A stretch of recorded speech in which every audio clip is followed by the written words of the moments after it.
আমি অনুচ্ছেদটা ঠিকমতো জানি না, তবে বাইবেলে কথা আছে ইউনুস যেমন 3 দিন 3 রাত মাছের পেটে ছিলেন, একইভাবে ঈশ্বরের পুত্র 3 দিন 3 রাত পৃথিবীর ভেতরে থাকবেন।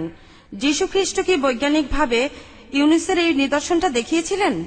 বোন, আপনি যে অনুচ্ছেদটার কথা বলছেন সেটা আছে বাইবেলের গসপেল অফ ম্যাথিউ 12 নম্বর অধ্যায়ের 38 থেকে 40 অনুচ্ছেদে।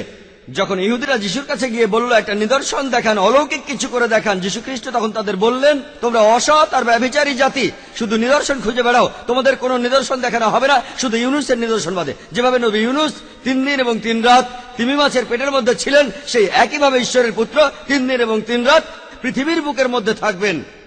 ইউনুসের নিদর্শন, নবী ইউনুসের উদাহরণ দিয়ে যিশু এক কথায় সব বুঝিয়ে দিয়েছেন। আর আপনারা যদি ইউনুসের নিদর্শনটা পড়েন, বুক অব জোনা 2 পৃষ্ঠার অধ্যায়, আর বেশিরভাগ লোকই জানেন, যদি ভালো করে দেখেন ইউনুস 3 দিন 3 রাত ছিলেন, কিন্তু যীশু খ্রিস্ট কতদিন ছিলেন? আর আমরা এটা গসপেল থেকে জানতে পারি, তাকে ক্রুশবিদ্ধ করা হয়েছিল, ধারণা করা হয়, ধারণা সন্ধ্যা হওয়ার পর তাকে ক্রুশ থেকে নামানো হয় আর একটি সমাধারে রাখা হয়। আর রবিবার সকালে যখন লোকজন সেই সমাধিতে গেল, সমাধারটা তখন একদম খালি। তাহলে যীশুখ্রিস্ট সেই সমাধির ভেতরে ছিলেন শুক্রবার রাতে। শুক্রবার রাতে তিনি সমাধিতে ছিলেন, শুক্রবার রাত। শনিবার সকালে তিনি সমাধিতে ছিলেন, একদিন, এক রাত একদিন। তারপর শনিবার রাতে সেখানে ছিলেন, অর্থাৎ 2 রাত আর একদিন, 2 রাত। রবিবার সকালে সমাধি খালি ছিল, অর্থাৎ যীশুখ্রিস্ট সেই সমাধিতে ছিলেন 2 রাত আর একদিন, 3 রাত 3 দিন নয়। ডক্টর উইলিয়াম ক্যাম্বেল তার বইয়ে উত্তর দিয়েছেন যে দিনের একটা ছোট্ট অংশ, সেটাকে অনেকে একদিন বলে। যদি তার কাছে কোনো রোগী আসে যে অসুস্থ ছিল শনিবার রাতে আর সোমবার সকালে, তাকে জিজ্ঞেস করা হলো তুমি কতদিন অসুস্থ ছিলে, সে বলবে 3 দিন। ঠিক আছে, মেনে নিলাম, একমত হয়ে মেনে নিলাম, আমি খুবই উদার। আপনি বললেন দিনের একটা অংশ মানে পুরো দিন, মেনে নিলাম। তাহলে শনিবার দিনের একটা অংশ পুরো দিন, রবিবার দিনের একটা অংশ পুরো দিন, মেনে নিলাম, ভালো।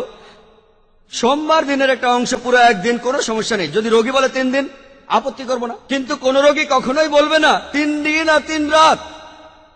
চ্যালেঞ্জ করলাম আমি, আলহামদুলিল্লাহ আমি অনেক রোগী দেখেছি, আমি এখনো এমন কোন রোগী দেখিনি, এমনকি খ্রিস্টান মিশনারি সহ, যে আমাকে এভাবে বলবে। ধরলাম সে গতকালের আগের রাত থেকে অসুস্থ, আর সে বলছে 3 দিন 3 রাত অসুস্থ। যীশু খ্রিস্ট এখানে শুধু 3 দিনের কথা বলেননি, যীশু খ্রিস্ট এখানে বলেছিলেন 3 দিন আর 3 রাত। তাহলে এটা একটা গাণিতিক ভুল, বৈজ্ঞানিকভাবে যীশু খ্রিস্ট এই কাজটা করে দেখাননি। আর এছাড়াও যিশু বলেছিলেন ইউনুস যেভাবে ছিলেন ঈশ্বরের পুত্র সেভাবেই থাকবেন। ইউনুস কিভাবে ছিলেন? ইউনুস সেই তিমি মাছের পেটে ছিলেন কিভাবে? সেই মাছের পেটে মৃত না জীবিত? জীবিত। যখন তাকে তীরে ফেলে দেওয়া হলো তখন জীবিত।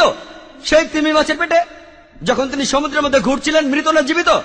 জীবিত। তিনি সৃষ্টিকর্তার কাছে প্রার্থনা করলেন, জীবিত না মৃত? জীবিত। মাছটা তাকে সমুদ্র তীরে ফেলে দিল, মৃত না জীবিত? জীবিত, জীবিত, জীবিত, জীবিত।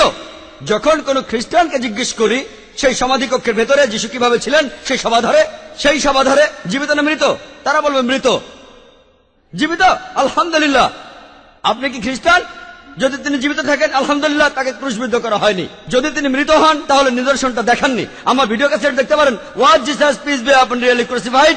আমি প্রমাণ করেছি যীশু খ্রিস্টকে ক্রুশবিদ্ধ করা হয়নি।